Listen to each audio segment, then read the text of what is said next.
This is a September 11th Q&A, so before we start, I want to give a shout out to all first responders, police officers, firefighters, and all our soldiers here and abroad. I want to thank you for your service, and I want to extend I'm not sure how you respond to this, but any families who lost anyone during September 11th, I extend my humble regret. I wish, like so many people, September 11th had not happened. But all we can do is honor their sacrifice and hope and remember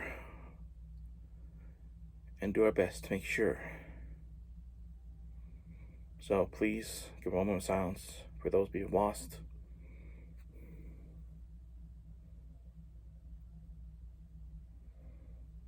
Okay, thank you. All right, as promised, this is the September 11th Q&A, which I've hopefully done this right, so this will come out right on September 11th. All right, so Dirty Bob 23. What James Bond gadgets are your guys' favorites? I have to say, probably off the top of my head, the suitcase I think it's from Russia with Love.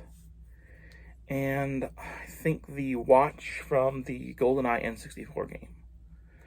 I think Jeremy told me his, but I think Jeremy has not seen a whole lot of James Bond movies off the top of his head. I think he's more a fan of the cars in general, just any of the James Bond cars. That's what he loves. Okay, from Heel Heat. What would be your wrestling faction, which must include one anime character, one character from Doctor Who, one wrestling star from the 1970s, and one James Bond villain and a manager? And it can come from any wrestling line. Okay, so for the anime, we have Tenchi. I'm going from the Tenchi in Tokyo version because that one seems like he was more of a fighter than the other versions of him. From Doctor Who, I'm going for Ace. From the 1970s, I'm going for Austin Idol, the Universal Heartthrob. With Tenchi and Ace, both are good, but they're not talkers. Whereas Austin Idol, you've definitely got a talker. And I mean, you've got a swordsman from Earth, an explosive expert, and then you've got the Universal Idol. I think that's a pretty good combination. And for villain, I gotta go with Jaws. You've seen me use Jack Hood, and he's got the metal teeth, so, you know. And the manager I'm going for, it's got to be Washu. Because there's another good talker, and I think she can help really bring this faction together. Okay, from Fueled by Coffee 583. Do you like 40K? And question 2, if so, fave faction. Question 1, I'm assuming you mean Warhammer 40K. Question is no, I've never played that game. And for question number 2, from what I've seen, I would probably go. I really don't know because most role playing games I go with warriors. So, but I don't. I guess Marines, Space Marines probably would be what I'd go for. But I don't really know enough to say anything. All right, and we have 2 more questions here. This is from Jeremy the Iceman Imai. So yes, my own brother actually contributed to this.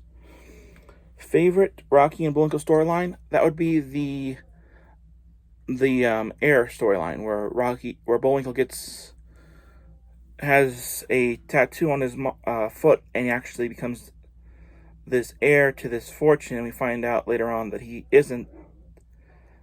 He has Rule Britannia on his foot, and it turns out that he has not the heir, but he stops in his bath mat, and all kinds of crazy stuff happens with that. And favorite Shaman King character and why? I gotta go with Ryu. I just love the fact that he starts out as kind of this gangster character into becoming a shaman and a hero. And his spirit is a redeemed bad guy that actually gets redeemed by being with Ryu. Alright, that was the September 11th Q&A. Hope you guys enjoyed. Comment, subscribe, hit the bell icon if you're new. And I'll see you next time right here on Bucky749. And thank you for everyone who gave questions for the September 11th Q&A. Number 1. Let me know if you guys want me to do it again next year, and maybe we'll make it a yearly tradition. All right. See you next time.